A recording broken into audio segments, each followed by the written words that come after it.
Hello friends, mister கில்லோட episode 3 வந்து நேற்று release ஆகிடுச்சு. அதனால் நான் வந்து எபிசோட் 3 வந்து தமிழில் எக்ஸ்பிளைன் பண்ணலான்னு ஒரு பிளானில் இருக்கேன். அதுக்கு முன்னாடி யாராவது ப்ரீவியஸ் எபிசோட், அதாவது எபிசோட் 1, 2 யாராவது பார்க்காம இருந்தீங்கன்னா டிஸ்கிரிப்ஷனில் வந்து அதோட லிங்க்கை வந்து நான் வந்து மென்ஷன் பண்ணுறேன்.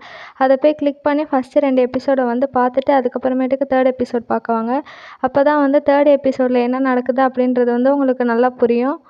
அது மட்டும் இல்லாமல் இந்த 3rd எபிசோட் தான் வந்து ஃபஸ்ட்டு 2 எபிசோடை கம்பேர் பண்ணும்போது ரொம்ப இன்ட்ரெஸ்டிங்காக இருக்கும். ஏன்னா இந்த 3rd எபிசோடில் தான் வந்து 3rd பர்சன், ஒரு 3rd விக்டிமை வந்து கொலை பண்ணுவாங்க. அது மட்டும் இல்லாமல் நிறைய க்ளூஸை கண்டுபிடிப்பாங்க. அதுக்கப்புறம் வந்து 4th யார் சாக போகிறா அதையும் வந்து கண்டுபிடிச்சிருவாங்க இந்த 3rd எபிசோடில். அதனால் கொஞ்சம் வந்து இந்த எபிசோடு வந்து இன்ட்ரெஸ்டிங்காக இருக்கும். வாங்க இந்த எபிசோடுக்குள்ளே போகலாம். அதுக்கு முன்னாடி இந்த எபிசோடு போகிறதுக்கு முன்னாடி லாஸ்ட் எபிசோடில் என்ன நடந்தது அப்படின்றத வந்து கொஞ்சம் ஷார்ட்டாக வந்து நான் எக்ஸ்பிளைன் பண்ணுறேன். லாஸ்ட் எபிசோடில் என்ன நடந்திருக்குன்னா வந்து நம்ம ரைட்டர் கையை வந்து நிறைய டெப்ட் கலெக்டர்ஸ்லாம் வந்து பணம் கேட்டு வந்து அவனை மிரட்டி அடித்து போட்டு போயிடுவாங்க. இவனும் வந்து அந்த கோபத்தில் அவங்கள அடிக்கிறதுக்காக சுத்தியல் எடுத்து போயிட்டுருப்பான். ஆனால் அவனுக்கு வந்து மனசு வந்திருக்காது அடிக்கிறதுக்கு. உடனே வந்து இவனும் அந்த சுத்தியலை எடுத்துகிட்டு நம்ம டேரெக்டாக அவன் வீட்டுக்கு நடந்து போகிற மாதிரி நடந்து போயிட்டுருப்பான். அப்போ வந்து இன்ஸ்பெக்டர் பார்த்துட்டு சுத்தியலை கீழே போடுன்னு சொல்லிட்டு அவனை மிரட்டிட்டு இருப்பாங்க. இவனுக்கு நிறைய அடிபட்டதுனால மயங்கி விழுந்துருவான். அதுக்கப்புறமேட்டுக்கு இவனை வந்து அரெஸ்ட் பண்ணி இன்வெஸ்டிகேஷனுக்காக நம்ம இன்ஸ்பெக்டர் வந்து கூட்டிகிட்டு போவார். அந்த இடத்துல தான் வந்து நம்ம கை வந்து ஒரு க்ளூவை கண்டுபிடிப்பான். அது என்ன க்ளூனா வந்து ஃபஸ்ட் எபிசோடில் வந்து 10 விரலோட கையை வந்து கில்லர் வந்து மெசேஜாக விட்டுட்டு போயிருக்கான். அதனால தான் அது வந்து 10th சாப்டரை குறிக்குது. அதனால தான் வந்து நெக்ஸ்ட் மர்டர் 10th சாப்டரில் எப்படி நடந்திருக்கோ அதே மாதிரி நடந்திருக்கு அப்படின்ற க்ளூவை வந்து நம்ம கை வந்து கண்டுபிடிப்பான். கண்டுபிடிச்சதுனால இவங்களும் வந்து அடுத்த மர்டர் வந்து எதில் நடக்கும்னு வந்து ரிசர்ச் பண்ணுறக்கும்போது அது 14th சாப்டர்ன்றதையும் கை கண்டுபிடிச்சி காமிச்சிருவான். எவ்வளோ தான் நம்ம கை கண்டுபிடிச்சாலும் இருந்தாலும் இந்த கேஸில் அவன் சஸ்பெக்ட்டுன்றதுனால நம்ம இன்ஸ்பெக்டர் வந்து கையை வந்து ஒருத்தருக்கு ஒருத்தர் வந்து விலங்கு மாட்டிக்கிட்டு போயிட்டுருப்பாங்க. இதோட வந்து லாஸ்ட் எபிசோட் முடிஞ்சிருக்கும். வாங்க இப்போ 3rd எபிசோடு பார்க்கலாம். 3rd எபிசோடில் வந்து இவங்க 2 பேரும் ஒருத்தருக்கு ஒருத்தர் வந்து அந்த ஹேண்ட் கஃபை மாட்டிட்டு உட்காந்துருப்பாங்க.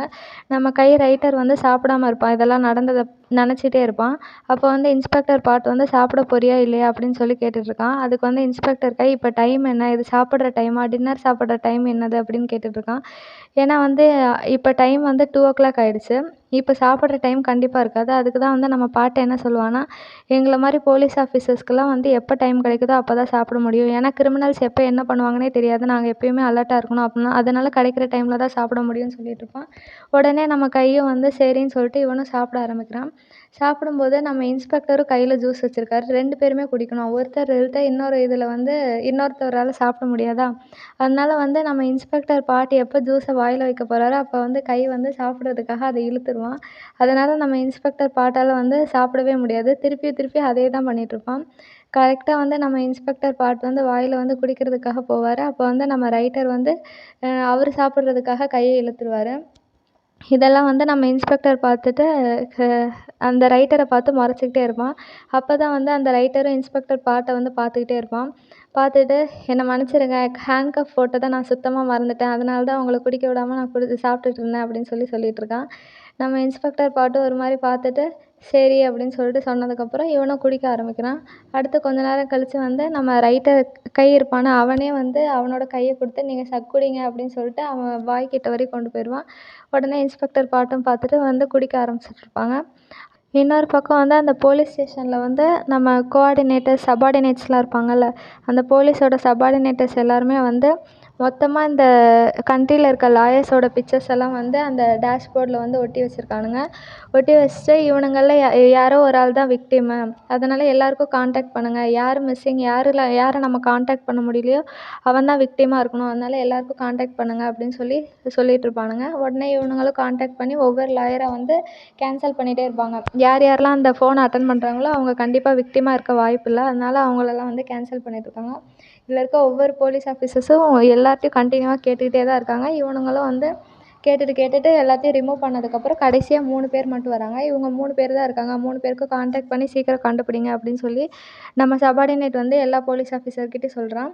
சொல்லிகிட்டு இருக்கும்போது இந்த பக்கம் வந்து நம்ம கையும் இன்ஸ்பெக்டர் வந்து காரில் வந்து ஒரு இடத்துக்கு போயிட்டுருக்காங்க.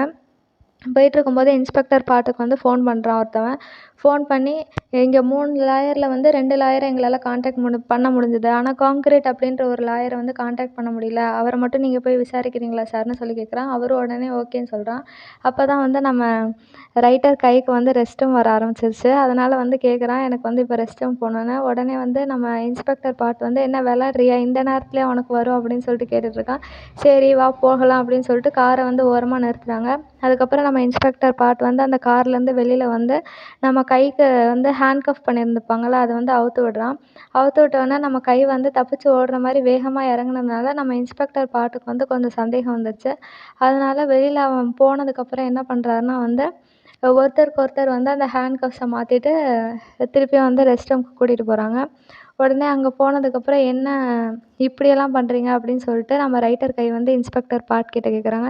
இப்படியெல்லாம் யாராவது பண்ணியிருக்காங்களா, நான் இப்போ தான் கேள்விப்படுறேன் இப்படிலாம் பண்ணுவாங்க அப்படின்னு சொல்லி ரைட்டர் கை வந்து இன்ஸ்பெக்டர் பாட்ட சொல்கிறான். இன்ஸ்பெக்டர் பாட்டுக்கு வந்து சிரிப்பு தாங்க முடியல. ஏன்னா அவருக்கு தெரிஞ்சிச்சு இவன் கண்டிப்பாக சஸ்பெக்டாக இருக்க வாய்ப்பு இல்லைன்னு. இருந்தாலும் அவருக்கு வந்து இவன் கூட இருக்கணும்னு ஆசைன்றதுனால ஹேண்ட்கஃப் ஒருத்தருக்கு ஒருத்தர் மாற்றிக்கிட்டு அவங்க ரெஸ்ட் ரூம் போகிறாங்க. அப்போ வந்து நம்ம கை வந்து ஜிப் ஓப்பன் பண்ணுறதுக்காக ரைட் ஹேண்ட் வந்து கீழே கொண்டு போயிட்டே இருப்பான். அதை வந்து பார்த்துட்டு இன்ஸ்பெக்டர் பாட்டு என்ன பண்ணுற அப்படின்னு சொல்லி கேட்டுட்ருக்காரு. நான் வந்து ரெஸ்ட் ரூம் தானே போகிறேன், அப்போ வந்து கை அங்கேருந்து ஜிப் ஓப்பன் பண்ணால் தான் போக முடியும் அப்படின்னு சொல்லி அவன் சொல்லிகிட்ருக்கான். உடனே வந்து நம்ம இன்ஸ்பெக்டர் பாட்டு சிரிக்க ஆரம்பிச்சிடுறாரு. சிரிக்க ஆரம்பிச்சுட்டு எதுக்கு இதெல்லாம் தேவையா, நீங்கள் விட்டுருந்தீங்கன்னா நான் பாட்டுக்கு ரெஸ்ட் ரூம் போயிட்டு வெளில வந்திருப்பேன் அப்படின்னு சொல்லியிருக்கான். இல்லை நீ சஸ்பெக்ட்டு, நான் எப்படி உன்னை வந்து நம்பி விட முடியும் அப்படின்னு சொல்லிட்டு போக போறியா இல்லையா அப்படின்னு சொல்லி கேட்டுட்ருக்கான். இருங்க போகிறேன் அப்படின்னு சொல்கிறான். அப்பயும் வந்து திருப்பி அந்த ரைட்டர் கை பேசிகிட்டு இருக்கிறதுனால நம்ம இன்ஸ்பெக்டர் பாட்டு வந்து வா போகலாம், நீ போகிற மாதிரி தெரியலன்னு சொல்லி இழுக்கும்போது இருங்க நான் போயிட்டு வரேன் அப்படின்னு சொல்லிட்டு நம்ம கையும் சொல்லிகிட்ருக்கான். அதுக்கப்புறம் நம்ம கை என்ன சொல்கிறான்னா, இது 1ன்றதுனால ஓகே, இப்போ எனக்கு நம்பர் 2 வந்துச்சுன்னா நீங்கள் என்ன பண்ணுவீங்க அப்படின்னு சொல்லிட்டு இன்ஸ்பெக்டர் பாட்டு கேட்குறான். இன்ஸ்பெக்டர் பாட்டு சிரிச்சுட்டு அதான் இப்போ நடக்கலைல்ல, அப்புறம் எதுக்கு அதை பற்றி பேசுகிற, நடந்தால் அப்போ பார்த்துக்கலாம் அப்படின்னு சொல்லிட்டு நம்ம இன்ஸ்பெக்டர் பாட்டு சொல்லிகிட்ருக்கான். சொல்லி முடிச்சதுக்கப்புறம் இவனுங்களும் காரில் வந்து கிளம்புறாங்க. கிளம்பி எங்கே போகிறாங்கன்னா, காங்க்ரீட் அப்படின்ற ஒரு லாயர் இருப்பார்ல, மிஸ்ஸிங் ஆன லாயர், அவனோட வீட்டுக்கு போய் காலிங் பெல்லை வந்து நம்ம இன்ஸ்பெக்டர் பாட் வந்து அடிச்சிட்ருக்காரு. ஆனால் எந்த ரெஸ்பான்ஸும் வரல. அப்போ வந்து நம்ம கை என்ன பண்ணுறான்னா, இவர் பண்ணுறதெல்லாம் பார்த்துட்டு அவனோட கார் விண்டோ இருக்கும்ல, அதை வந்து ஓப்பன் பண்ணுறான். ஓப்பன் பண்ணி நானும் வரேன் இந்த மாதிரி பார்த்துட்ருப்பான். உடனே இன்ஸ்பெக்டர் பாட்டும் நீ என்கிட்ட வந்து விளையாடிட்டு இருக்கணும் அப்படின்னு நினச்சின்னா நீ அந்த காருக்குள்ளேயே இரு, நீ வந்தால் எனக்கு வந்து பிரச்சனையாக தான் இருக்குது அப்படின்னு சொல்லிகிட்ருக்கான். உடனே வந்து நான் அப்படி பண்ணணும்னு நினச்சேன்னா நான் எப்போயோ பண்ணியிருப்பேன், இப்போ எதுக்கு நான் பண்ணணும் அப்படின்னு சொல்லிட்டு கேட்டுட்ருக்கான். உடனே நம்ம இன்ஸ்பெக்டர் பாட்டு அவனோட ஹேண்ட்கஃப்பை வந்து அவுத்து விடுறாரு. அவுத்து விட்டுட்டு நம்ம இன்ஸ்பெக்டர் பாட்டு என்ன சொல்கிறாருன்னா, இந்த கேஸ் நடக்கிறதுக்கு காரணமே நீ தான் வந்து இந்த நெக்ராஸ் நாவலை எழுதிட்டுருக்க, இந்த பெரிய கேஸோட சஸ்பெக்டே நீ தான், உன்னை தான் எல்லோரும் ப்ளேம் பண்ணுவாங்க அப்படின்னு சொல்லிட்டு இருக்கும்போது நம்ம கை வந்து பார்க்குறான். என்ன சொல்கிறீங்க, நான் சும்மா நாவல் ரைட்டர், எனக்கு தோணுனதை நான் எழுதினேன் அவ்வளோதான் சொல்லிகிட்ருக்கான். அப்போ தான் வந்து நீ இப்போ இன்னும் ஒரு நிமிஷம் வேஸ்ட் பண்ணேன்னா நான் வந்து உன்னை திருப்பி பிடிச்சி ஜெயிலில் போட்டுருவேன் அப்படின்னு சொல்லிட்டு இருக்கும்போது, சரி இருங்க இப்போ என்ன உங்களுக்கு இந்த கேட்டை தாண்டி போகணும் அப்படி தானே அப்படின்னு சொன்ன உடனே நம்ம ரைட்டர் கை வந்து அந்த கேட்டில் வந்து ஏறி உட்காந்துருக்கான். அவன் ஏறி உட்காந்தது மட்டும் இல்லாமல் அந்த போலீஸ் இன்ஸ்பெக்டருக்கும் ஹெல்ப் பண்ணுன்றதுக்காக அவனுக்கு வந்து மனசு வராமல் அவன் வந்து கை கொடுக்குறான். அதை வந்து இன்ஸ்பெக்டர் பார்த்துட்டு இவன் நல்லவன் தான் போல் அப்படின்னு சொல்லிட்டு அவரும் வந்து அவனோட கையை பிடிச்சி அந்த கேட் மேலே வந்து ஏறுறாரு. இப்போ வந்து 2 பேரும் வந்து அந்த கேட் மேலே ஏறி அந்த லாயரோட வீட்டுக்கு போகிறதுக்காக உள்ளே போயிடுறாங்க. போனதுக்கப்புறம் இவனுங்க கீழே அந்த கேட்டை தாண்டி குதிச்சதுக்கப்புறமே வந்து நம்ம கைக்கு வந்து செம்மையாக கோவம் வரும். கோவம் வந்தோடனே என்ன சொல்கிறான்னா, எதுக்கு எல்லா பழியும் என் மேலே போடுறீங்க, நான் ஜஸ்ட் ஒரு ரைட்டர் தான், நான் வந்து எப்பயும் போல் நாவல் எழுதியிருக்கேன் அவ்வளோதான் அப்படின்னு சொல்லியிருக்கான். அதுக்கு இன்ஸ்பெக்டர் பாட்டு வந்து நீ இப்படியெல்லாம் வந்து கோவத்தில் என்கிட்ட வந்து பேசிகிட்டு இருக்காத, எப்படி இருந்தாலும் எழுதுனது நீ தான், அதை பார்த்து தானே அந்த மர்டர் வந்து காப்பி பண்ணி உன்னை கொலையெல்லாம் பண்ணிகிட்ருக்கான் அப்படின்னு சொல்லிட்டு நம்ம இன்ஸ்பெக்டர் பார்த்து சொன்னதுக்கப்புறம் அவர் என்ன பண்ணிடுறாருன்னா, திருப்பி ஒருத்தருக்கு ஒருத்தர் வந்து அந்த ஹேண்ட்கஃப்பை வந்து மாட்டிக்கிட்டாங்க. மாட்டிக்கிட்டு என்ன பண்ணுறாங்கன்னா, திருப்பியும் அந்த லாயரோட வீட்டுக்குள்ளே போகிறதுக்காக போகிறாங்க. அந்த லாயரோட வீட்டுக்குள்ளே போகும்போது அங்கே ஒரு டோர் இருக்கும்ல, அந்த டோர் வந்து என்ன ஆகுதுன்னா ஓப்பன் ஆகுதான்னு பார்க்குறாங்க. ஆனால் அது வந்து ஆல்ரெடி ஓப்பனில் தான் இருக்குது, அது வந்து லாக்கே ஆகலை. அதனால 2 பேரும் என்ன பண்ணுறாங்கன்னா உள்ளே போகிறாங்க. உள்ளே போனோடனே வந்து இவனுங்களுக்கு என்ன தோணுதுன்னா, உள்ளே யாரோ வந்து இருக்காங்க, அதனால தான் இப்படிலாம் இருக்குது, எவனாவது கிரிமினல் ஏதாவது இருந்தால் என்ன பண்ணுறதுன்னு சொல்லிட்டு இன்ஸ்பெக்டர் பாட் வந்து என்ன பண்ணுறான்னா வந்து துப்பாக்கியை வந்து ரெடியாக எடுத்து வச்சிட்ருக்கான். எடுத்து வச்சு அப்படியே வந்து பார்த்துட்டு உள்ளே என்ட்ரு ஆகுறாங்க. நம்ம கை வந்து பொறுப்பாக என்ன பண்ணுறான்னா ஓப்பன் பண்ண திருப்பி க்ளோஸ் பண்ணிவிட்டு உள்ளே வரான். உள்ளே வந்ததுக்கப்புறம் வந்து நம்ம இன்ஸ்பெக்டர் பார்ட் வந்து எல்லாத்தையும் நோட் பண்ணுறாரு. லைட்லேருந்து ஏசி, ஃபேன் வரையும் எல்லாமே வந்து ஆனில் தான் இருக்குது. இதெல்லாம் நோட் பண்ணிவிட்டு சொல்லிகிட்ருக்காரு. எவனாவது இப்படி வந்து லைட்டெல்லாம் ஆஃப் பண்ணிட்டு போயிருக்காங்களா, இவனை தான் வந்து யாரோ கடத்தியிருக்காங்க அப்படின்னு சொல்லிட்டு இன்ஸ்பெக்டர் பார்ட் சொல்லவும், நம்ம கை என்ன சொல்கிறான்னா, அப்படிலாம் இல்லை, இங்கே இருக்க பணக்காரங்கெல்லாம் எவன் எலக்ட்ரிசிட்டி பில்லை வந்து வச்சு கவலைப்பட்டுட்ருக்கானுங்க, அவனுங்க இஷ்டத்துக்கு எல்லாத்தையும் ஆன் பண்ணி வச்சுட்டு கிளம்பிடுவானுங்க அப்படின்னு சொல்கிறான். அதுவும் லாஜிக் தான் அப்படின்னு சொல்லிட்டு இன்ஸ்பெக்டர் பார்ட் வந்து அந்த வீடை வந்து சுற்றி பார்க்க ஆரம்பிக்கிறாரு. அப்போ தான் வந்து சாப்பாடு பார்க்குறாங்க. அந்த சாப்பாடு எப்படி இருக்குன்னா, 2 நாளைக்கு முன்னாடி வந்து சாப்பிட்டுட்டு இருக்கும்போது பாதியில் வந்து அவனை கடத்திட்டு போன மாதிரி இருந்திருக்கு. அந்த சாப்பாடும் 2 நாள் முன்னாடி இருந்ததுனால ரொம்ப அழுவி இருந்தது. அதனால் இவனுங்கெல்லாம் யோசிச்சுட்ருக்காங்க, என்னடா இது இப்படி சாப்பாடு இருக்குது, அவனை வந்து 3 நாளாக காணோம் தானே அப்படின்னு சொல்லிட்டு நம்ம கை வந்து இன்ஸ்பெக்டர் பார்த்து சொல்கிறாரு. ஆமாம், அதனால தான் சாப்பாடு இப்படி இருக்குது அப்படின்னு சொல்லி கண்டுபிடிச்சிடுறாங்க. அதுக்கப்புறம் வந்து நம்ம இன்ஸ்பெக்டர் பார்ட் வந்து இன்னும் இன்வெஸ்டிகேட் பண்ணலான்னு சுற்றி பார்த்துட்டு இருக்கும்போது நம்ம கைக்கு வந்து திடீர்னு வந்து ஒன்று தோணுது. ஏன்னா அவன் வந்து ஜெயிலில் இருக்கும்போது நிறைய ஃபோட்டோஸ்லாம் காமிக்கிறாங்களா, அதை வந்து திருப்பி பிக்சர் பண்ணி பார்க்குறான். பண்ணி பார்க்கும்போது அவன் வந்து கண்டுபிடிக்கிறான். என்ன கண்டுபிடிக்கிறான்னா வந்து, உங்களோட மர்டர் கேஸில் எந்த பிளேஸில் மர்டர் நடந்திருக்கோ அதே பிளேஸில் தான் என்னோடய நெக்ராஸ் நாவல்லையும் மர்டர் நடந்திருக்கு அப்படின்னு வந்து கண்டுபிடிச்சி சொல்கிறான். உடனே இன்ஸ்பெக்டர் பார்ட் என்ன சொல்கிறான்னா, எனக்கு சுத்தமாக புரியல, ஒழுங்காக தெளிவாக சொல்லு அப்படின்னு சொல்லி கேட்கும்போது, நம்ம கை என்ன சொல்கிறான்னா, நீங்கள் வந்து அந்த ஃபஸ்ட்டு மர்டர் கேஸ் நடந்ததில்ல, அந்த ஃபஸ்ட்டு மர்டர் கேஸ் வந்து வேர் ஹவுஸில் நடந்தது. அதே மாதிரி தான் என்னோட நெக்ராஸோட சாப்டர்லேயும் அது வேர் ஹவுஸில் தான் நடந்தது. அதுக்கப்புறம் செகண்ட் மர்டர் கேஸ் அது ஓப்பன் ஃபீல்டில் நடந்தது. அதே மாதிரி என்னோட நெக்ராஸ் நாவல் படி 10th சாப்டரில் அதுவும் ஓப்பன் ஃபீல்டில் தான் நடந்தது. அப்படி பார்த்தா வந்து அந்த கொலைக்காரன் வந்து அந்த நாவலில் எப்படி இருக்கோ அதே இடத்துல தான் வந்து கொலை பண்ணுறான். அப்படி பார்க்கும்போது 3rd கேஸ் வந்து ஒரு லாயரோட கேஸ். அந்த கேஸ் வந்து ஒரு வேர் ஹவுஸில் தான் நடக்குது அப்படின்னு சொல்கிறான். அப்போ வந்து வேர் ஹவுஸில் தான் நடக்குதா, அப்போ நம்ம எல்லா வேர் ஹவுஸையும் போய் செக் பண்ணலான்னு சொல்லிட்டு நம்ம போலீஸ் இன்ஸ்பெக்டர் பார்ட் வந்து எல்லா கோஆர்டினேட்டர்ஸ், அதாவது அவரோட சபார்டினேட்ஸ் கிட்ட என்ன சொல்கிறாங்கன்னா வந்து, எல்லோரும் போய் வந்து சிசிடிவி கேமராவெல்லாம் செக் பண்ணுங்கள், எங்கேயாவது பக்கத்தில் வேர் ஹவுஸ் இருக்கா அப்படின்னு செக் பண்ணுங்கள், வேர் ஹவுஸ் ஏதாவது இருந்தால் அந்த இடத்துல வந்து ஃபுல்லாக ரிசர்ச் பண்ண சொல்லுங்கள், அங்கே தான் வந்து நம்ம கில்லர் வந்து விக்டிமை வந்து கொலை பண்ண போகிறான், அதனால் அங்கே ஏதாவது வேர் ஹவுஸ் இருந்தால் செக் பண்ணுங்கள் அப்படின்னு சொல்லிட்டு நம்ம இன்ஸ்பெக்டர் பார்ட் வந்து அவரோட சபார்டினேட்ஸ் எல்லாம் வந்து அலர்ட் பண்ணிடுறாங்க. அதுக்கப்புறம் நம்ம இன்ஸ்பெக்டர் பார்ட்டும் கையும் வந்து காரில் வந்து அந்த பிளேஸ் வேர் ஹவுஸ் இருக்க பிளேஸ்க்காக போகிறாங்க. அப்போ தான் வந்து இவனும் சொல்லுறான், ஏதாவது வேர் ஹவுஸ் வந்து அவரோட வீடு பக்கத்தில் இருந்தால் அங்கெல்லாம் செக் பண்ணி பாருங்கள், ஏன்னா வந்து மர்டர் பக்கத்தில் இருக்க வேர் ஹவுஸ் எங்கேயாவது தான் நடந்திருக்கும் அப்படின்னு சொல்லி நம்ம இன்ஸ்பெக்டர் பார்ட் வந்து எல்லா சபார்டினேட்ஸ் கிட்டேயும் சொல்கிறாங்க. அவனுங்களும் போய் சர்ச் பண்ண ஆரம்பிச்சிடுறாங்க. இப்போ வந்து சர்ச் பண்ணுறதுக்கு இவங்க வந்து அர்ஜென்ட்டாக எமர்ஜென்சியில் இருக்கிறதுனால மேலே சைரன்லாம் வச்சுட்டு கிளம்புறாங்க. கிளம்பி ஒரு வழியாக அவனோட வீட்டு பக்கத்தில் இருக்க ஒரு வேர் ஹவுஸ்க்கு வந்து வந்துடுறாங்க. அப்போ வந்து நம்ம கையும் வந்து அந்த காரை விட்டு இறங்குறான். இறங்குனவனை வந்து என்ன பண்ணுறாருன்னா, நம்ம இன்ஸ்பெக்டர் பார்த்து திருப்பியும் வந்து ஹேண்ட்கஃப் பண்ணி விட்டுடுறாரு. பண்ணி விட்டு, நீ எங்கேயும் போகாத, என்னோட பின்னாடியே இரு அப்படின்னு சொல்லிட்டு நம்ம இன்ஸ்பெக்டர் பார்ட் வந்து கைக்கிட்ட சொல்கிறான். ஏன்னா வந்து ஒரு சேஃப்டிக்காக சொல்கிறான். சொல்லிட்டு சிரிக்கிறான். உடனே நம்ம கையும் சரி அப்படின்னு சொல்லி சொன்னதுக்கப்புறம் இவனுங்க 2 பேரும் அந்த வேர் ஹவுஸ்குள்ளே போகிறாங்க. வேர் ஹவுஸ்குள்ளே போகும்போது அங்கே வந்து நிறைய வால்ஸ்லாம் இருக்கும்ல, அந்த வால்ஸில் ஒரு வாலில் வந்து நம்பர் 14 இருக்கும். அப்போ அந்த நம்பர் 14ன்றது வந்து ஒரு சாப்டரை குறிக்குது அப்படின்னு சொல்லி நினச்சிட்டு, இந்த வேர் ஹவுஸில் தான் அப்போ கொலை நடந்திருக்கு, வாங்க உள்ளே போகலான்னு சொல்லிட்டு உள்ளே போகிறாங்க. அங்கே வந்து அப்போ தண்ணி தேங்கியிருக்கு. தண்ணி தேங்கி நிற்கிற தண்ணியில் வந்து ரத்தம் மட்டும் சொட்டு சொட்டாக மேலேருந்து கீழே பாயுது.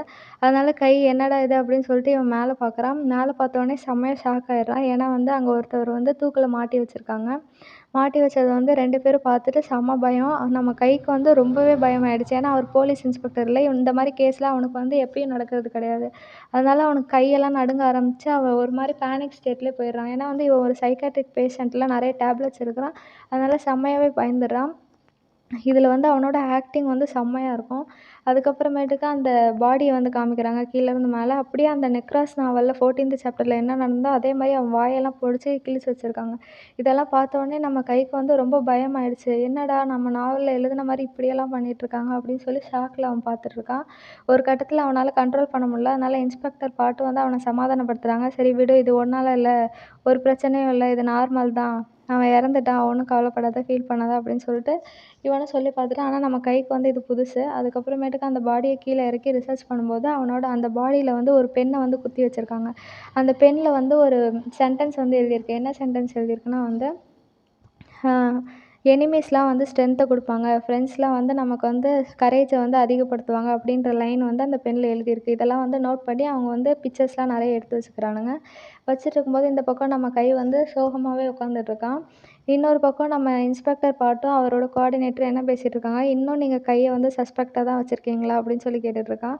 உடனே இன்ஸ்பெக்டர் பாட் வந்து இல்லை, இந்த 3 டேஸ் ஃபுல்லாகவே அவன் என் கூட தான் இருந்தான். நாங்கள் 2 பேரும் ஒருத்தருக்கு ஒருத்தர் ஹேண்ட்கஃப்ஸில் தான் இருந்தோம். அவன் சஸ்பெக்டாக இருக்க வாய்ப்பே இல்லை அப்படின்னு சொல்லிட்டு அவனை சஸ்பெக்ட்லேருந்து நான் தூக்கிட்டு அவனை ஒரு ஏஜென்ட்டாக மாற்றலான்னு இருக்கேன்னு சொல்லி இன்ஸ்பெக்டர் பாட் சொல்லிகிட்ருக்கான். அதுக்கப்புறம் தான் வந்து நம்ம கையை வந்து இங்கே காமிக்கிறாங்க. அவன் செம்மையாக அழுதுட்ருக்கான். அப்போ வந்து நம்ம இன்ஸ்பெக்டர் பாட் வந்து தண்ணி கொடுத்து, இந்தா தண்ணி குடி அப்படின்னு சொல்லி கொடுக்குறாரு. உடனே வந்து நம்ம கை என்ன சொல்கிறான்னா, இதெல்லாம் என்னால் தானே, நான் தானே இந்த நாவலெல்லாம் எழுதினேன், எல்லாமே என்னால் தான் அப்படின்னு சொல்லிட்டு அவனே ப்ளேம் பண்ணிகிட்ருக்கான். அதுக்கு இன்ஸ்பெக்டர் பாட் வந்து இல்லை, இது உன்னால் இல்லை, எப்படி உன்னால் ஆகும், நீ ஜஸ்ட் ஒரு நாவல் ரைட்டர், நாவல் ரைட்டரோட வேலை இது தான், இது எழுதினா தான் வந்து எல்லோரும் படிப்பாங்கன்றதுக்காக நீ எழுதியிருப்ப, அதே மாதிரி எல்லோரும் படிச்சிருக்காங்க. அதில் ஒரு விக்டிம் வந்து அதில் ஒரு கில்லர் வந்து உன்னோட நாவல் ரொம்ப பிடிச்சி போய் அதே மாதிரி நடந்துக்கிட்டான், இதில் உன் தப்பு எதுவுமே இல்லை அப்படின்னு சொல்லி இன்ஸ்பெக்டர் பாட் எவ்வளோ சொல்லி பார்த்துட்டாரு. ஆனால் கைக்கு வந்து அவர் சொல்கிறத ஏற்றுக்கணும் அப்படின்ற எதுவுமே இல்லை. ஃபுல்லாகவே கில்ட்டி ஃபீலிங்ஸ்லேயே இருக்கான். அழுதுகிட்டே இருக்கான். அதுவும் இல்லாமல் அந்த பணத்தெல்லாம் பார்த்தோன்னே அவனுக்கு இதுதான் ஃபஸ்ட்டு டைம். அதனால் வந்து ரொம்ப ஷாக் ஆகி ரொம்பவே அழ ஆரம்பிச்சிடுறான். என்னால் தான் சொல்லி ஃபுல் ப்ளேமும் அவனே தான் வச்சுருக்கான். நான் இதை எழுதாமல் இருந்திருந்தேன்னா இத்தனை பேர் செத்துருப்பாங்களா அப்படின்னு சொல்லி இன்ஸ்பெக்டர் பாட் கிட்ட சொல்கிறான். உடனே இன்ஸ்பெக்டர் பாட் இது உன்னால் இல்லை, ஏன் திருப்பி திருப்பி உன்னையே நீ ப்ளேம் பண்ணியிருக்க அப்படின்னு சொன்னாலும் நம்ம கைக்கு வந்து பொறுக்கலை, என்னால் தான் அப்படின்னு சொல்லிட்டு அதே இதுலேயே இருக்கான். அப்படி சொல்லிட்டு இருந்தவனுக்கு திடீர்னு வந்து வாமிட் வர ஆரம்பிச்சிச்சு. அதனால ஓடி போகிறான். ஓடி போய் வாமிட் எடுத்துகிட்டு இருக்கும்போது நம்ம இன்ஸ்பெக்டர் பாட்டும் அவனை பார்த்துட்டு, ஏய் என்னாச்சு உனக்கு, எங்கே உன்னோட பில்ஸ் அதெல்லாம் சொல்லு, நான் எடுத்து கொடுக்குறேன் அப்படின்னு சொல்லி சொன்னோன்னே, என்னோடய பேண்ட் பாக்கெட்டில் இருக்குன்னொடனே இவனும் பேண்ட் பாக்கெட்லலாம் சர்ச் பண்ணிட்டு அதுக்கப்புறம் அந்த மெடிசனை வந்து எடுக்கிறான். எடுத்து வந்து நம்ம கைட்ட வந்து ஒழுங்காக முதல்ல ப்ரீத் பண்ணு அப்படின்னு சொல்லிட்டு ப்ரீத் பண்ணிவிட்டு இந்த பில்ஸை வந்து போட்டுக்கோ, அப்போ தான் உனக்கு சரியாகும் அப்படின்னு சொல்லி சொல்கிறாரு. உடனே வந்து நம்ம கை அந்த ரைட்டர் இருப்பான்ல, அவனும் வந்து அந்த பில்ஸ் எல்லாம் வந்து எடுத்துக்கிறான். எடுத்து சாப்பிட்டுட்டு அதுக்கப்புறம் ஒரு மாதிரியாகவே இருக்கான். அதனால் இன்ஸ்பெக்டர் பாட் என்ன சொல்கிறாங்க, இது உன்னால் கிடையாது, எதுக்கு திருப்பி திருப்பி உன்னையே நீ ப்ளேம் பண்ணிகிட்ருக்க அப்படின்னு சொல்லி கேட்டுட்ருக்கான். அப்போ தான் வந்து உனக்கு இன்னும் கில்ட்டி ஃபீலிங்ஸாக இருந்துச்சுன்னா நான் வந்து இன்றைக்கே உன்னை வந்து சஸ்பெக்ட்லேருந்து எடுத்துடுறேன். இப்போ நீ வந்து சஸ்பெக்ட் இல்லை, உன்னோட கில்ட்டி ஃபீலிங்ஸ் போகிறதுக்காக நீ எனக்காக வேலை பாரு, ஒரு ஏஜென்ட்டாக இருந்து எனக்கு ஹெல்ப் பண்ணு அப்படின்னு சொல்லி சொல்கிறாரு. உடனே நம்ம கையும் பார்க்குறான். சரி அப்படின்னு சொல்கிறான். ஏன்னா வந்து நம்ம இன்ஸ்பெக்டர் பாட் அவர்கிட்ட என்ன சொல்கிறாருன்னா, உனக்கு தான் இந்த நாவலை பற்றி ஃபுல்லாக தெரியும், அதுவும் இல்லாமல் இந்த நாவலில் பாதி டேட்டாஸ் வேறு டெலீட் ஆகிடுச்சு, அப்புறம் எழுதுன உனக்கு நல்லா தெளிவாக தெரியும், உன்னால் மட்டும்தான் இந்த கேஸில் எங்களுக்கு ஹெல்ப் பண்ண முடியும், இந்த கேஸில் ஹெல்ப் பண்ணால் யார் அந்த மர்டர்ன்றது கண்டுபிடிச்சிடலாம், அதுவும் இல்லாமல் உனக்கும் தெரியணும்ல அந்த மர்டர் யார் அப்படின்றது, அதுக்கப்புறமேட்டுக்கு உன்னோட கில்ட்டி ஃபீலிங்ஸும் போயிடும், அதனால நீ வந்து எனக்கு ஒரு ஏஜென்ட்டாக ஹெல்ப் பண்ணு அப்படின்னு சொல்லி சொன்னோடனே நம்ம கையும் சரி அப்படின்னு சொல்லிட்டு போயிடுறான். அதுக்கப்புறம் வந்து நம்ம இன்ஸ்பெக்டர் தான் வந்து அவனை வந்து காரில் வந்து ட்ராப் பண்ணுறாங்க அவனோட வீட்டுக்கு. அவனோட வீட்டுக்கு போனோடனே நம்ம கையும் வந்து வெளியில் வந்து நம்ம இன்ஸ்பெக்டர் பாட்டை பார்த்துட்டு நம்ம இன்ஸ்பெக்டர் பாட்டும் அவரை பார்த்துட்ருக்காரு. இன்ஸ்பெக்டர் பாட்டு என்ன சொல்கிறாருன்னா, நீ சேஃபாக வீட்டுக்கு போய் ரெஸ்ட் எடு அப்படின்னு சொல்லிட்டு கிளம்புறாரு. நம்ம கையும் வந்து சரி சார் அப்படின்னு சொல்லிட்டு அவனும் சிரிச்சுட்டு அந்த பேக் எடுத்துகிட்டு அவனும் வீட்டுக்கு போகிறான். வீட்டுக்கு போகும்போது திருப்பி ஒரு தடவை வந்து அந்த இன்ஸ்பெக்டர் பாட்டை வந்து அவன் பார்க்குறான். பார்த்துட்டு சரி நம்ம வீட்டுக்கு போகலாம் அப்படின்னு சொல்லிட்டு ஸ்டெப்ஸ் ஏறுறதுக்காக அந்த இடத்துக்கு போகிறான். இவனும் வந்து ஸ்டெப்ஸ் ஏறி போயிட்டுருக்கதை வந்து நம்ம இன்ஸ்பெக்டர் பாட்டு ஃபுல்லாகவே பார்த்துட்டு தான் இருக்கார். பார்த்துட்டு இருந்தாலும் சரி, அதுக்கப்புறம் அவன் போனவன் என்ன ஆச்சுன்னு தெரில, திருப்பியும் வந்து கீழே வரான். எதுக்கு கீழே வரானே தெரில. திருப்பியும் அதே பேக் எடுத்துகிட்டு கீழே வரான். கீழே வந்துட்டு அவன் வந்து பார்க்குறான், இன்ஸ்பெக்டர் பாட்டு இருக்காரா இல்லையா அப்படின்னு சொல்லிட்டு பார்க்குறான். இதை பார்த்தா வந்து நமக்கே வந்து சஸ்பெக்ட் மாதிரி தான் தெரியுது. ஏன்னா இவன் அடுத்து கொலை பண்ண போகிறான் அந்த மாதிரி தான் போயிட்டுருப்பான். அதுக்கப்புறம் வந்து இவனும் சுற்றி முற்றி பார்த்துட்டு ரோட்டில் வந்து அவர் இன்ஸ்பெக்டர் பாட்டு இல்லாததுனால அவனும் வந்து நடந்து போயிட்டுருக்கான். நடந்து போயிட்டு இருக்கும்போது இவன் வந்து ரோட் கிராஸ் பண்ணான். அப்போ ரோட் கிராஸ் பண்ணும்போது அந்த ஆப்போசிட் சைடில் வந்து ஒரு கார் வரும். அந்த காருக்குள்ளே யார் இருக்காருன்னா இன்ஸ்பெக்டர் பாட் தான் இருக்கார். இன்ஸ்பெக்டர் பாட் வந்து நம்ம கையை பார்த்துருவார். பார்த்து இவன் என்ன பண்ணுறான் இந்த நேரத்தில், இவனை நான் ரெஸ்ட் எடுக்க தானே சொன்னேன் அப்படின்னு சொல்லிட்டு வந்து இவர் வந்து பார்த்துக்கிட்டே இருப்பார். அப்போ இவன் மேலே எனக்கு எதுவும் சந்தேகமாக இருக்குது, ஃபாலோ பண்ணுவான்னு சொல்லிட்டு அவனும் ஃபாலோ பண்ணுவான். இங்கே இந்த பக்கம் வந்து நம்ம கையும் வந்து ஃபாலோ பண்ணுறது தெரியாமல் நடந்து போயிட்டுருக்கான். நடந்து போனவன் வந்து எங்கே போகிறான்னா ஒரு வீட்டுக்கு வந்து போகிறான். அந்த வீட்டில் வந்து ஒரு கேட்டு வந்து இருக்குது. அந்த கேட்டை ஓப்பன் பண்ணி உள்ளே போகும்போது ஒரு பாட்டிமா வந்து வெளியில் வராங்க. வந்து எப்படிப்பா இருக்க, ஏன் இவ்வளோ நாள் ஆச்சு அப்படின்னு சொல்லி நம்ம கைகிட்ட கேட்குறாரு. கையும் அதுக்கு வந்து நான் இவ்வளோ நாள் வர முடியல, எனக்கு வேலை நிறைய இருந்துச்சு அப்படின்னு சொல்லிட்டு, நீங்கள் இவரை பார்த்துக்கிட்டதுக்கு ரொம்ப நன்றி அப்படின்னு சொல்லிட்டு அந்த பாட்டிமாவுக்கு வந்து தேங்க்ஸ் சொல்லிகிட்ருக்கான். அந்த பாட்டிமாவும் அதுக்கு வந்து இது என்னோட கடமை, நீ ரொம்ப நல்லவன், நான் ஹெல்ப் பண்ணணுன்றதுக்காக தான் நான் உனக்கு ஹெல்ப் பண்ணுறேன் அப்படின்னு சொல்கிறாங்க அந்த பாட்டிமா. இவனும் உடனே கையை கும்பிட்டு ரொம்ப நன்றி அப்படின்னு சொல்லிட்டு அந்த பாட்டிமாவை வழி அனுப்பி வைக்கிறான். வழி அனுப்பி வச்சுட்டு இவனும் வந்து அந்த கேட்லேருந்து கிளம்ப போகிறான். கிளம்பிட்டு இருக்கிறது எல்லாத்தையுமே வந்து இவன் என்னென்ன பண்ணுறான் அப்படின்றத வந்து ஃபுல்லாக டோட்டலாக வந்து யார் ஃபாலோ பண்ணிகிட்ருக்கான்னா வந்து நம்ம இன்ஸ்பெக்டர் பாட் வந்து தூரமாக இருந்துட்டு அவனே வந்து பார்த்துட்ருக்காங்க. பார்த்துட்டு அவனும் வந்து அந்த இன்ஸ்பெக்டர் பாட்டும் கிளம்பிடுறாரு. இந்த பக்கம் நம்ம கை வந்து ஒரு ரூம்குள்ளே போகிறான். அந்த ரூம்குள்ளே வந்து ஒரு பெரியவர் வந்து படுத்து கிடக்குறாரு.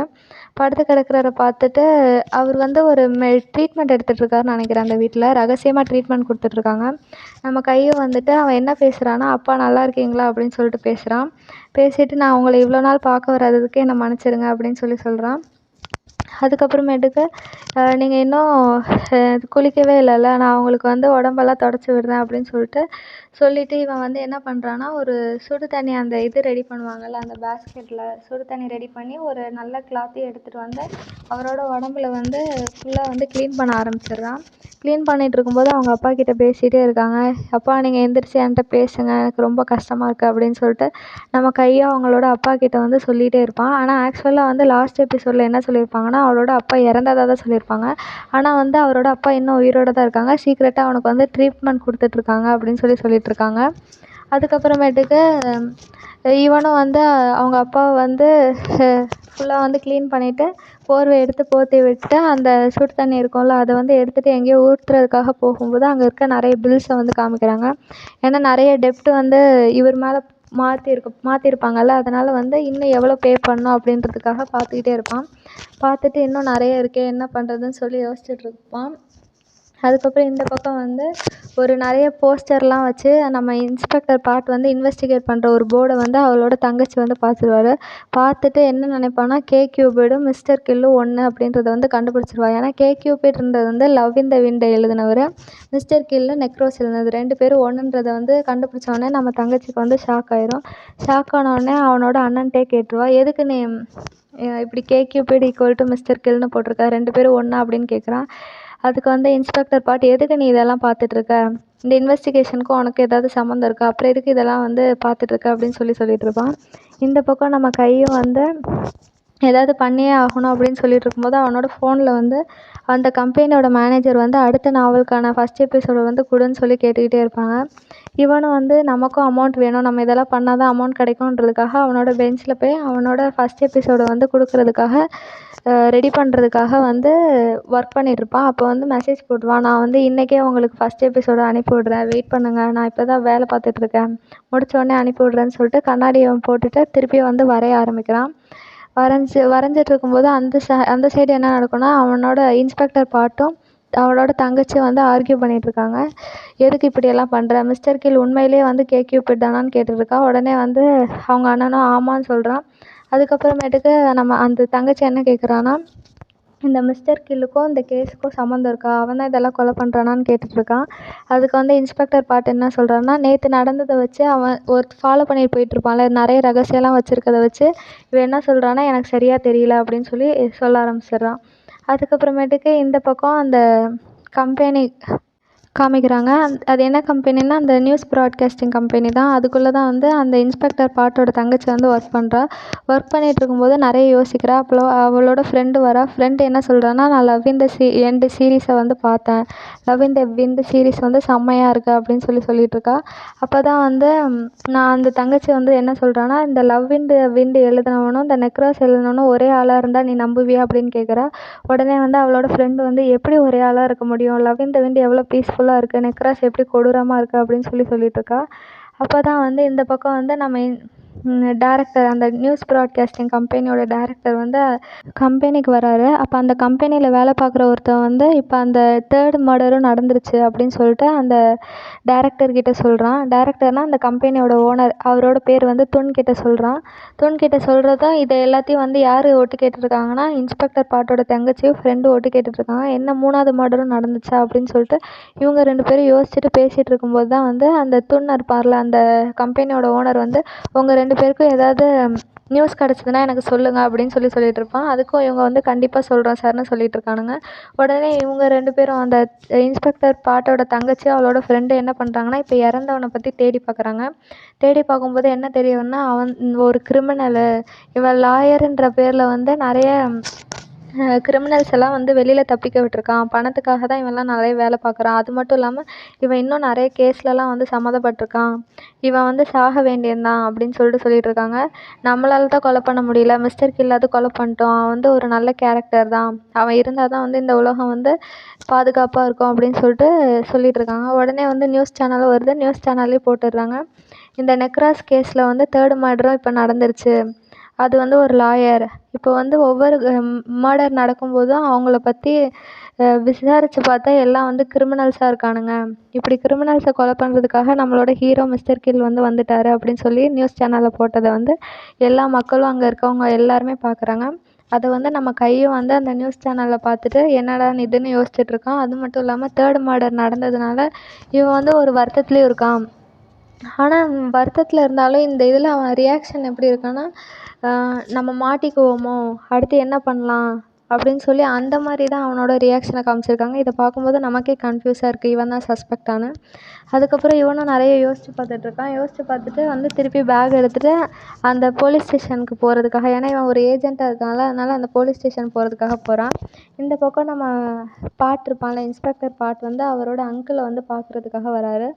உடனே அவரோட அங்கிள் வந்து இன்ஸ்பெக்டர் பாட்டுக்கு வந்து டீயை ரெடி பண்ணிட்டு அவன்கிட்ட கொடுக்குறாங்க. கொடுத்த உடனே இவங்க 2 பேரும் நலம் விசாரிச்சுட்டு அந்த அங்கிள் என்ன கேட்குறாருன்னா, உன்னால் இந்த கேஸை ஹேண்டில் பண்ண முடியுமா? இந்த கேஸ் வந்து இன்னொரு சைடு போகுது, ரொம்ப டேஞ்சராக இருக்கும்னு நினைக்கிறேன்.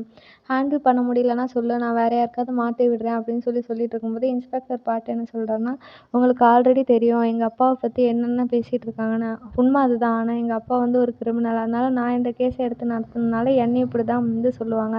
ஆனால் நான் இப்போ திடீர்னு இந்த கேஸை விட்டு வெளியில் வந்தேன்னா இன்னும் மோசமாக பேச ஆரம்பிச்சிருவாங்க. அதனால் வந்து நான் இந்த கேஸை வந்து எப்படியாவது நான் கண்டிப்பாக முடிப்பேன். எங்கள் அப்பாட்ட இருந்து நான் ரொம்ப வித்தியாசமானவன்னு எல்லாருக்கும் ப்ரூவ் பண்ணுவேன் அப்படின்னு சொன்ன உடனே அந்த அங்கிளும் சரிப்பா, எனக்கு தெரியும் நீ ரொம்ப நல்லவ, உங்கள் அப்பா மாதிரிலாம் இல்லை, அவர் தான் வந்து கிரிமினலெல்லாம் தப்பிக்க விட்டுட்டு இருந்தார். உன் மேலே எனக்கு நம்பிக்கை இருக்குது, நீ வந்து எப்படியும் இந்த கேஸை முடிச்சிருவ அப்படின்னு சொன்ன உடனே நம்ம இன்ஸ்பெக்டர் பாட்டும் வந்து சிரிச்சுட்டு அங்கிள் நீங்கள் டீ குடிங்க அப்படின்னு சொன்ன உடனே அவரும் வந்து டீ குடிக்கிறாங்க. இந்த பக்கம் வந்து நம்மளோட சபார்டினேட், அதாவது சபார்டினேட்னால் இன்ஸ்பெக்டர் பாட் கூட வந்து வேலை செய்கிறவங்களெல்லாம் வந்து காமிக்கிறாங்க. இவனுங்க என்ன பண்ணுறானுங்கன்னா வந்து, இப்போ ஒரு மர்டர் கேஸ் நடந்ததில்ல, 3rd ஒரு லாயரை கொலை பண்ணாங்கள்ல, அங்கேருந்து ஏதாவது க்ளூ கிடைக்குதா அப்படின்னு சொல்கிறத வந்து இவங்க 2 பேரும் வந்து ரிசர்ச் பண்ணிகிட்ருக்காங்க. ரிசர்ச் எவ்வளோ தான் பண்ணாலும் இவங்க 2 பேருக்கும் எதுவுமே கிடைக்க மாட்டேங்குது. கடைசியில் கிடச்சது அந்த பென்னு தான். பென்னை ஊற்றி குத்துனது மட்டும் இல்லாமல் அந்த சிம்பிள் ஒன்று இருக்குது. அந்த பென்னில் வந்து ஒரு நோட்ஸ் வந்து எழுதியிருக்காங்க. அவ்வளோதான். அதுக்கப்புறம் அந்த பென்னை வந்து ஒரு சபார்டினேட் வந்து இன்வெஸ்டிகேட் பண்ணியிருப்பார். பண்ணி இவர் வந்து கேட்டிருப்பாரு இந்த பென் யாரோடதுன்னு. அப்போ வந்து அவங்கெல்லாம் என்ன சொல்கிறாங்கன்னா, இந்த பென்னு வந்து இந்த இறந்தார்ல அந்த லாயரோடது கிடையாதுன்னு தான் எல்லோரும் சொல்கிறாங்க. அந்த பென்னில் ஃபிங்கர் பிரிண்ட்டும் இல்லை.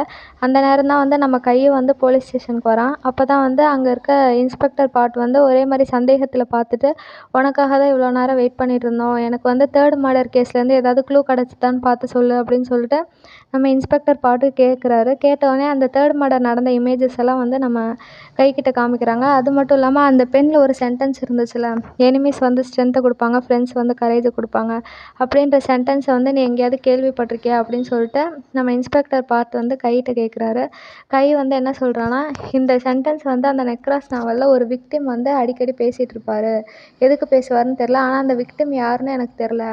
அதை நான் பார்க்கணுன்னா எனக்கு ஏதாவது இமேஜஸ் ஏதாவது இருந்ததுன்னா நான் கண்டுபிடிச்சிருவேன்னோடனே இவங்களும் வந்து இமேஜஸ் எல்லாம் வந்து பார்க்குறாங்க. பார்த்துட்டு இருக்கும்போது வந்து நம்ம கையும் வந்து கண்டுபிடிச்சிருவான். இதை வந்து ஒரு பொலிட்டீஷியன்ஸ் தான் பேசுவான். இது வந்து என்னோட நெக்ராஸ் நாவல் படி 18th சாப்டரில் ஒரு பொலிட்டீஷியன் வந்து அடிக்கடி வந்து இதை சொல்லுவான். இந்த சென்டென்ஸ் இவன் தான் சொல்லுவான். அப்போ அடுத்த மர்டர் இவனாக தான் இருக்கும் அப்படின்னு சொல்லிட்டு நம்ம கை வந்து இன்ஸ்பெக்டர் பாட் கிட்ட சொல்லுவான். அதுக்கப்புறம் இவங்க ஸ்க்ரோல் பண்ணி கீழே பார்க்கும்போது எண்டிங்கை வந்து காமிக்கல. எந்த இடத்துல கொலை நடக்குன்றத வந்து பார்க்க முடியல. ஏன்னா பாதி இது வந்து டெலீட் ஆகிடுச்சு. அதனால இவனுங்களுக்கு தெரியல. உடனே வந்து இன்ஸ்பெக்டர் பாட் வந்து அந்த கைக்கிட்ட வந்து உன்னால் எப்படியாவது கண்டுபிடிக்க முடியுமா, நீ தானே எழுதுன, யோசிச்சு பாரு, யோசிச்சு பார்த்தா கண்டுபிடிச்சிடலாம் அப்படின்னு சொல்கிறான். அதுக்கு வந்து கை வந்து எனக்கு கொஞ்சம் டைம் கொடுத்தா நான் கண்டுபிடிச்சிருவேன். இவனை வந்து மேக்ஸிமம் வந்து நான் ஃபஸ்ட்டு சாப்டர்லேருந்து நான் படித்தேன்னா கண்டிப்பாக கண்டுபிடிச்சிருவேன் இந்த கொலை எங்கே நடந்ததுக்கு அப்படின்னு சொல்கிறான். உடனே இன்ஸ்பெக்டர் பாட்டும் சரி நீ உனக்கு எவ்வளோ டைம் வேணுமோ எடுத்துக்கோன்னு சொல்லிட்டு ஆனால் வந்து கண்டுபிடிச்சிரு டக்குன்னு அப்படின்னு சொல்கிறாரு. இதுக்கு கை வந்து ஓகே சொல்கிறான். அதுக்கப்புறம் வந்து இவனுங்கெல்லாம் ஒரு பொலிட்டீஷியன் தான் நெக்ஸ்ட்டு மர்டருன்னு தெரியுது. தெரிஞ்ச உடனே வந்து எல்லா பொலிட்டீஷியன்ஸோட ஃபோட்டோஸையும் எடுத்து ஒரு போர்டில் வந்து ஒட்டி வைக்கிறாங்க. ஒட்டி வச்சுட்டு பார்க்குறாங்க, இத்தனை பொலிட்டீஷியன்ஸ் இருக்காங்க, இந்த எல்லா பொலிட்டீஷியன்ஸுமே ஃப்ராடு தான். இதில் நம்ம யார் வந்து விக்டிம்னு எப்படி கண்டுபிடிக்கிறது, எனக்கு ரொம்ப குழப்பமாக இருக்குது அப்படின்னு சொல்லிட்டுருக்காங்க. பரவாயில்ல கண்டுபிடிங்க, இதில் யார் வந்து டாப் லிஸ்ட்டில் வருவான்னு அதை முதல்ல கண்டுபிடிங்க அப்படின்னு சொல்லும்போது நம்ம போலீஸ் இன்ஸ்பெக்டரோட சபார்டினேட் இருப்பான்ல, அவன் வந்து ஒருத்தவனை கண்டுபிடிப்பான். அவன் கண்டுபிடிச்சது மட்டும் இல்லாமல் அவனோட ஃபோட்டோஸையும் காமிக்கிறான். இவன் பேர் வந்து ஜெரட் போங்க. இவன் தான் வந்து நம்ம கண்ட்ரியோட எம்பி. இவன் வந்து ரீசெண்டாக ஒரு சைனீஸ் கேஸில் வந்து ட்ரக் கேஸில் வந்து இன்வால்வ் ஆயிருந்தான். ஆனால் அதை வந்து கண்டுபிடிச்ச உடனே இவன் வந்து மற்ற மக்களுக்கு ஹெல்ப் பண்ணுற மாதிரி, கடவுள் பக்தி அதிகமாக இருக்கிற மாதிரி வேஷம் போட ஆரம்பிச்சிட்டான். இதனால் வந்து அந்த மக்களுக்கு வந்து எந்த சந்தேகமும் வரல அப்படின்னு சொல்லிட்டு அந்த சபார்டினேட் சொல்கிறான். நீங்களே வேணால் பாருங்கள், அந்த வீடியோவை பார்த்தா உங்களுக்கே புரிஞ்சிடும் அவன் எப்படிப்பட்டவன் அப்படின்றது. அப்போ வந்து அவன் வந்து வீடியோ போடும்போது இவன் தான் அந்த எம்பி, இவன் பேர் தான் ஜெரட் போங்க. இவன் தான் வந்து ரிலீஜியஸ் மூலயமா வந்து மக்களை நம்பி வச்சிட்ருக்கான். இவன் மேலே இருக்க கேஸு இது மட்டும் இல்லை, இன்னும் ரொம்ப அதிகம். நிறைய கேஸஸில் வந்து இவன் இன்வால்வ் ஆகியிருக்கான். நிறைய ட்ரக் கேஸு, ஹராசிங் கேஸு, இது மட்டும் இல்லாமல் இன்னும் நிறைய இருக்குது அப்படின்னு சொல்லிட்டுருக்காங்க. இது எல்லாத்தையும் வந்து கையை வந்து நோட் பண்ணிகிட்ருக்கான். அதுவும் இல்லாமல் அந்த வீடியோவில் அவன் என்ன வேர்ட் சொல்லியிருப்பான்னா வந்து எனிமீஸ் தான் வந்து ஸ்ட்ரென்த்தை கொடுப்பாங்க, ஃப்ரெண்ட்ஸ் வந்து கரேஜ் கொடுப்பாங்க. இந்த சென்டென்ஸை அவனும் அந்த வீடியோவில் பேசியிருக்கான். உடனே வந்து நம்ம சபார்டினேட் என்ன சொல்கிறான்னா, எனக்கு தெரிஞ்சு இவன் தான் அடுத்த விக்டிமாக இருக்கணும். அது மட்டும் இல்லாமல் இவன் செம்மையாக வந்து வேஷம் போடுறான். அது மட்டும் இல்லாமல் நிறைய பேரை ஏமாற்றி நிறைய வேலைகளை வந்து பின்னாடி பண்ணிவிட்டு மக்களை வந்து நல்லா ஏமாத்துறான். என்னோடய லிஸ்ட்டில் வந்து டாப்பாக இருக்கிறது இவன் தான் அப்படின்னு சொன்னோடனே நம்ம கையும் வந்து என்ன சொல்கிறான்னா, ஆமாம் இவன் தான் டாப்பில் இருப்பான், கண்டிப்பாக இவனாக தான் அடுத்த விக்டிம் இருக்கும்னு சொல்லிகிட்ருக்காங்க. உடனே வந்து இவனுக்கும் கால் பண்ணுறாங்க. கால் பண்ணால் அவர் வந்து தொலைஞ்சு போன மாதிரியே எந்த மெசேஜும் வரல. அதனால் இன்ஸ்பெக்டர் பாட் என்ன சொல்கிறான்னா, இப்படி நடந்துச்சுன்னா இதுக்கு 2 இது தான் இருக்குது. நம்ம ஒன்று தப்பான வழியில் போகணும், இல்லைன்னா அந்த மர்டர் இன்னும் கடத்த ஆரம்பிக்கல அப்படின்னு சொல்கிறாங்க. உடனே இன்ஸ்பெக்டர் பாட்டு அந்த எம்பிக்கு ஃபோன் பண்ணுறான். ஃபோன் பண்ணி அவரை வந்து சேஃபாக இருக்க சொல்லி அலர்ட் பண்ணுறான். அதுக்கு வந்து என்ன பேசிகிட்டு இருக்கீங்க, என்னால் கொலை பண்ண முடியுமா, எவனோ ஒருத்தன் வந்து நெக்ராஸ் நாவலில் நடக்கிற மாதிரி மர்டர் பண்ணுறான்னா அடுத்த விக்டிம் நானாக தான் இருக்கணுமா அப்படின்னு சொல்லிட்டு கோவத்தில் வந்து ஃபோனை வந்து கட் பண்ணுறான். கட் பண்ணிவிட்டு ஃப்ரிட்ஜில் போய் ஏதாவது சாப்பிட்றதுக்காக வந்து இவன் கிளம்பி போகிறான். அப்போ வந்து இவன் கூட வந்து நிறைய பேர் அடியாட்கள் வந்து வேலை செஞ்சுட்ருப்பாங்க. அந்த அடியாட்கள் என்ன சொல்லிகிட்ருக்காங்கன்னா, ஆமாம் சார் நீங்கள் எதுக்கும் சேஃபாக இருங்க, ஏன்னா அந்த நெக்ராஸ் கில்லர் வந்து என்ன பண்ணுறான்னா வந்து பெரிய பணக்காரங்க, நிறைய தப்பு செய்கிறவங்க, இவனுங்கள தான் வந்து தூக்கிகிட்ருக்கான். அதனால் நெக்ஸ்ட்டு நீங்களும் விக்டிமாக இருக்க வாய்ப்பு இருக்குது அப்படின்னு சொன்னோடனே, அப்போ நீ எதுக்கு இருக்க, நீ எனக்கு செக்யூரிட்டி கொடுக்க மாட்டியா, மரியாதையாக போய் செக்யூரிட்டி கொடு அப்படின்னு சொல்லிட்டு இவனும் வந்து கத்த ஆரம்பிச்சிடுறான். உடனே சரி பாஸ்ன்னு சொல்லிட்டு அவனோட அடியாளும் வந்து செக்யூரிட்டி கொடுக்குறோன்னு சொல்லிட்டு கிளம்பிட்டுருக்கான். இந்த பக்கம் வந்து என்ன நடக்குதுன்னா வந்து அந்த போலீஸ் சபார்டினேட்ஸ்லாம் இருப்பாங்கள்ல, போலீஸ் இன்ஸ்பெக்டரும் சபார்டினேட்டும் அந்த எம்பி ஒரு மெடிடேஷனுக்காக போயிருப்பான். அந்த இடத்துல வந்து நிற்க ஆரம்பிச்சிட்டாங்க செக்யூரிட்டி கொடுக்கறதுக்காக. இவனுங்க வந்து செக்யூரிட்டி கொடுக்கறதுக்கு மட்டும் இல்லாமல் அந்த மர்டர் யார் அப்படின்றத கண்டுபிடிக்கிறதுக்காகவே வந்து கிளம்பி வந்து நிற்கிறாங்க. அப்போ வந்து இன்ஸ்பெக்டர் பாட் வந்து அங்கே யாராவது சந்தேகப்படுற மாதிரி யாராவது உள்ளே வந்தால் எனக்கு வந்து மெசேஜ் போடு, இல்லைன்னா என்கிட்ட சொல்லு, அதுவரையும் நீங்களாம் சேஃபாக இருங்க, அதுவும் இல்லாமல் கண்காணிச்சிட்டே இருங்க அப்படின்னு சொல்லிகிட்ருக்கான். சொல்லிவிட்டு நம்ம இன்ஸ்பெக்டர் பாட் வந்து காருக்குள்ளே போகிறாங்க. இப்போ இந்த காருக்குள்ளே வந்து அந்த ரைட்டர் கையும் இன்ஸ்பெக்டர் பாட் மட்டும்தான் இருக்காங்க. 2 பேரும் ஒருத்தருக்கு ஒருத்தர் பார்த்துட்டு இருக்கும்போது நம்ம இன்ஸ்பெக்டர் பாட் வந்து கைக்கிட்ட வந்து சும்மா ஒரு சாதாரணமாக கேட்குற மாதிரி ஒரு கேள்வியை கேட்குறாரு. என்ன கேட்குறாருன்னா, நீ வந்து எதுக்காக வந்து இந்த நெக்ராஸ் அப்படின்ற நாவலை எழுதுன அப்படின்னு சொல்லி கேட்கும்போது நம்ம கை என்ன சொல்கிறான்னா, நான் இதை சொல்லியே ஆகணுமா அப்படின்னு சொல்லி கேட்டுட்ருக்கான். நம்ம இன்ஸ்பெக்டர் பாட் அதுக்கப்புறம் நீ சொல்லணும்னு இல்லை, உனக்கு சொல்லணும்னு தோணுச்சுன்னா சொல்லு, நான் ஒன்றும் எதுவும் தப்பாக எடுத்துக்க மாட்டேன் அப்படின்னு சொல்கிறான். உடனே நம்ம கையை எவ்வளவோ யோசித்து பார்க்குறான், விண்டோ வழியாக பார்க்குறான். அதுக்கப்புறம் சொல்லலாமா வேண்டாமா அப்படின்னு யோசிச்சுட்டு ஒரு வழியாக சரி இவர் சும்மா தானே கேட்குறாரு, நம்ம சொல்லலாம் ஒன்றும் ஆகாது அப்படின்னோடனே இவனும் சொல்ல ஆரம்பிக்கிறான். அதுக்கப்புறம் வந்து இன்ஸ்பெக்டர் பாட்டும் அதை கேட்க ஆரம்பிக்கிறாரு. நம்ம கை என்ன சொல்கிறான்னா, நான் இந்த நெக்ராஸ் அப்படின்ற நாவலை என்னோடய லைஃப்பில் என்ன நடந்ததோ அதை வச்சு தான் எழுதினேன் அப்படின்னு சொல்லி நம்ம கை சொல்கிறான். உன்னோட லைஃப்பில் நடந்ததை வச்சா நடக்குது அப்படின்னு சொல்லி நம்ம பாட்டு கேட்குறாரு. அதுக்கப்புறம் தான் இவன் வந்து ஃபுல் கதையும் சொல்ல ஆரம்பிக்கிறான். என்ன சொல்கிறான்னா வந்து, என்னோடய லைஃப் வந்து இருக்கிறதுலே ரொம்ப மோசமான ஒரு லைஃபு. என்னோடய அப்பா வந்து இந்த தாய் இன்வெஸ்ட்மெண்ட் பேங்க் கேஸ் ஒன்று நடந்ததில் அதில் வந்து இன்வால்வ் ஆகிருப்பார். ஆனால் வந்து எங்கள் அப்பா வந்து எந்த தப்பு பண்ண மாட்டார். எனக்கு நல்லா தெரியும். அவர் வந்து ரொம்ப நல்லவர். இருந்தாலும் வந்து எல்லா ப்ளேமையும் வந்து அவரே எடுக்க சொல்லி எல்லோரும் ஃபோர்ஸ் பண்ணதுனால எங்கள் அப்பாவும் வந்து அதை எடுத்துக்கிட்டாரு. எடுத்ததுனால வந்து எல்லா டெப்ட் கேஸும் வந்து எங்கள் அப்பாவுக்கு தலையில் வந்து விழுந்துருச்சு. அதில் வந்து எங்கள் அப்பாவாலேயும் தாங்க முடியல, எங்கள் ஃபேமிலியாலேயும் தாங்க முடியல. நாங்களும் எல்லா இடத்துலையும் கேட்டு பார்த்துட்டோம். எல்லா எம்பி, லாயர்ஸு, இன்ஸ்பெக்டர்ஸு, யார் யார் பெரியவங்களா இருக்காங்களோ எல்லா பொலிட்டீஷியன்ஸ் எல்லார்ட்டையுமே கேட்டு பார்த்துட்டோம். ஆனால் வந்து யாரும் ஹெல்ப் பண்ணுறதா இல்லை. அதனால தான் வந்து நான் இப்படி ஒரு நாவல் எழுதினேன். எனக்கு வந்து அப்போ இருந்த சிச்சுவேஷனில் எனக்கு இப்படி எழுதணும்னு தோணுச்சு. அதனால தான் எழுதினேன் அப்படின்னு சொல்லிட்டு நம்ம கை வந்து அந்த பாட்கிட்ட வந்து சொல்லிகிட்ருக்கான். உடனே வந்து அந்த பாட்டும் சரி அப்படின்னு சொல்லிட்டு பார்த்துட்ருக்கான். அப்போ வந்து அந்த இன்சிடெண்ட் நடக்கும்போது நம்ம ரைட்டர் கை வந்து ரொம்ப சின்ன பையன். இது எல்லாத்தையும் வந்து பார்த்துட்ருக்கான். பார்த்துட்டு இருந்தோடனே இவங்களும் வந்து ஏதாவது சமாளிச்சிடலாம் அப்படின்னு சொல்லிட்டு இவங்களும் வீட்டுக்கு போகிறாங்க. வீட்டுக்கு போனதுக்கப்புறம் அவங்க அப்பாவுக்கு என்ன தோணுச்சுன்னு தெரில. ஃபேமிலியாக செத்துடலாம் அப்படின்னு சொல்லிட்டு தோணுனனால அந்த கேஸ் சிலிண்டரை வந்து கேஸை லீக் பண்ணி விட்டுட்டு குடும்பமாக செத்துடலான்றதுக்காக வந்து அவரும் அந்த அந்த முடிவு எடுக்கிற அளவுக்கு போயிட்டார். அதுக்கப்புறம் கொளுத்தி விட்டதுக்கப்புறம் எல்லோரும் இறந்துட்டோம். நான் மட்டும் எப்படி தப்பிச்சேன்னு தெரில. தப்பிச்சிட்டேன். என்னை வந்து அழ விட்டுட்டு அவங்க 2 பேரும் போயிட்டாங்க.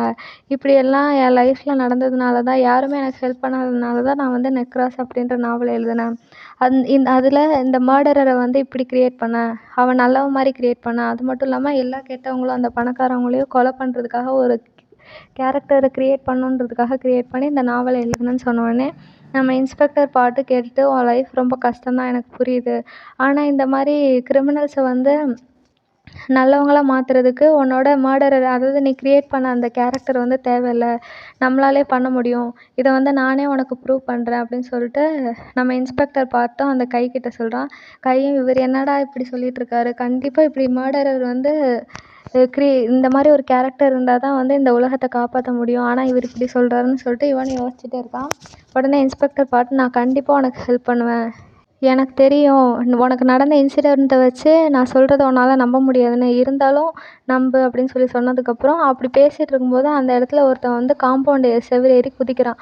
குதிக்கிறது வந்து நம்ம இன்ஸ்பெக்டர் பாட்டு வந்து பார்த்துடுறாரு. பார்த்து எல்லா உள்ளே இருக்க சப்பார்டினேட்ஸ் எல்லாருக்கும் அலர்ட் பண்ணிட்டு இவன் வந்து அந்த காரை விட்டு இறங்கி கீழே வரான். இவன் இறங்கும்போது நம்ம கை இருக்கான்ல, அவனும் வந்து இறங்கி கீழே வரான். கீழே வந்ததுக்கப்புறம் இங்கே லாஸ்ட்டாக எப்போவுமே ஒரு சீனை வந்து ஜாயின் பண்ணி வைப்பாங்க. அதே மாதிரி இங்கேயும் ஒரு சீன் நடக்குது. அதில் என்னென்னா நம்ம இன்ஸ்பெக்டர் பாட்டும் கையும் வந்து ஒரு இடத்துல வந்து உட்காந்து பேசிகிட்டு இருக்கும்போது என்ன நடக்கும்னா வந்து நம்ம இன்ஸ்பெக்டர் பாட் வந்து கையை சாப்பிட சொல்லுவான். சாப்பிட்டது மட்டும் இல்லாமல் இவன் வந்து நம்ம கையை வந்து பார்த்துட்டு அவனோட தலையில் வந்து நிறைய கட்டு போட்டிருக்கோம்ல, அந்த பேண்டேஜ் வந்து ஒரு மாதிரி ஆயிடுச்சு. அதனால் வந்து இன்ஸ்பெக்டர் பாட் வந்து கிட்ட வா அப்படின்னு சொல்லி சொன்னதுக்கப்புறம் அவர் வராதனால இவனே வந்து கிட்ட போய் அந்த பேண்டேஜை வந்து எடுத்து விடுறான். எடுத்து விடுறதெல்லாம் வந்து நம்ம கை வந்து பார்த்துட்டு இவர் இவ்வளோ நல்லவரா, நான் வந்து இவர் என்னை அடிக்க வராருன்னுலாம் நினச்சேன் அப்படின்னு சொல்லிட்டு பார்த்துட்ருப்பான். அப்போ தான் வந்து இன்ஸ்பெக்டர் பாட் வந்து அந்த பழைய பேண்டேஜை எடுத்துகிட்டு இவராக வந்து ஒரு புது பேண்டேஜ் வந்து வாங்கியிருப்பார். அதை எடுத்துகிட்டு வந்து அவரோட தலையில் வந்து ஒட்டி வைக்கிறான். ஒட்டினதுக்கப்புறம் நம்ம கையும் வந்து தேங்க்ஸ் சொல்கிறான். இப்படி எனக்கு ஹெல்ப் பண்ணுறீங்களே, ரொம்ப நன்றி. நான் இப்படி நீங்கள் பண்ணுவீங்கன்னு எதிர்பார்க்கல அப்படின்னு சொன்னதுக்கப்புறம் இவன் வந்து அவர் பேண்டேஜ் போட்டதுக்கப்புறம் அதை டச் பண்ணி பார்த்துட்டு ரொம்ப தேங்க்ஸ் சொல்லிகிட்ருப்பான். அதுக்கப்புறம் வந்து நம்ம இன்ஸ்பெக்டர் பாட் வந்து நீ முதல்ல சாப்பிட்டு நானே உன்னை வீட்டில் ட்ராப் பண்ணுறேன் அப்படின்னு சொல்லிட்டு சொல்லிகிட்ருப்பான். அதுக்கும் வந்து நம்ம ரைட்டர் கை வந்து தேங்க்ஸ் சொல்லிவிட்டு இவனுங்களும் சாப்பிட ஆரம்பித்ததுக்கப்புறம் இவனுங்க வழக்கம் போல் வந்து நம்ம இன்ஸ்பெக்டர் பாட் வந்து அந்த ரைட்டர் கையை வந்து வீட்டில் ட்ராப் பண்ணுறாங்க. இதோட இந்த எபிசோடை முடிக்கிறாங்க. இந்த வீடியோ உங்களுக்கு பிடிச்சிருந்தா லைக் பண்ணுங்கள், ஷேர் பண்ணுங்கள், கமெண்ட் பண்ணுங்கள். அது மட்டும் இல்லாமல் இன்னும் நிறைய க்ளூஸ் எல்லாம் கிடைக்க போகுது. அதுவும் இல்லாமல் யார் கில்லர்ன்றதை கண்டுபிடிக்கிறதுக்காக கண்டினியூஸாக வந்து என்னோடய சேனலை ஃபாலோ பண்ணுங்கள். அடுத்தடுத்த அப்டேட்ஸை வந்து நான் டே பை டே போடுறேன். அதுவும் உங்களுக்கு பிடிச்ச மாதிரி போடுறேன். அடுத்த எபிசோடில் இன்னும் சுவாரஸ்யமான விஷயங்கள்லாம் நிறைய நடக்கும். ஸோ மறக்காமல் இந்த வீடியோ வந்து லைக் பண்ணுங்கள், ஷேர் பண்ணுங்கள், கமெண்ட் பண்ணுங்கள். அடுத்த வீடியோவில் பார்க்கலாம். பாய் பாய்.